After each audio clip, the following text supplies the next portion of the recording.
ನೇಕಾರಿಕೆ ಎಂಬುದು ನಮ್ಮ ದೇಶದ ಕಲೆ. ಅದನ್ನು ಉಳಿಸುವ ಕೆಲಸ ಆಗಬೇಕು ಅಂತ ಅದಮಾರು ಮಠ ಈಶಪ್ರಿಯ ತೀರ್ಥ ಸ್ವಾಮೀಜಿ ಹೇಳಿದರು.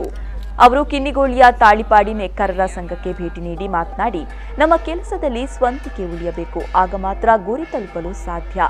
ಜನ ಬಣ್ಣ ಬಣ್ಣದ ಆಧುನಿಕ ಉಡುಗೆ ಖರೀದಿಯಲ್ಲಿ ತೊಡಗಿದ್ದಾರೆ.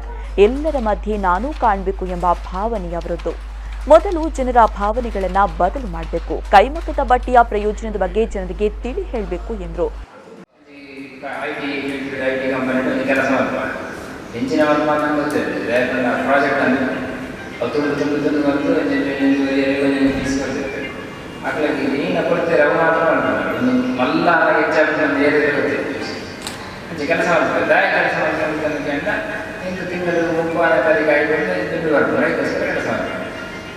ಇದು ಪ್ರಯೋಜನ ಇಲ್ಲ.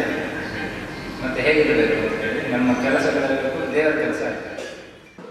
ಈ ಸಂದರ್ಭ ಕದಿಕೆ ಟ್ರಸ್ಟ್ನ ಅಧ್ಯಕ್ಷೆ ಮಮತಾ ರಾಯ್, ಟ್ರಸ್ಟಿಗಳಾದ ಪುರುಷೋತ್ತಮ ಅಡ್ವೆ, ಚಿಕ್ಕಪ್ಪ ಶೆಟ್ಟಿ, ಅನಂತ ಪ್ರಕಾಶನದ ಸಚ್ಚಿದಾನಂದ ಉಡುಪ, ತಾಳಿಪಾಡಿ ನೇಕಾರರ ಸಂಘದ ಅಧ್ಯಕ್ಷ ಆನಂದ ಶೆಟ್ಟಿಗಾರ್ ಮತ್ತಿತರರು ಉಪಸ್ಥಿತರಿದ್ದರು.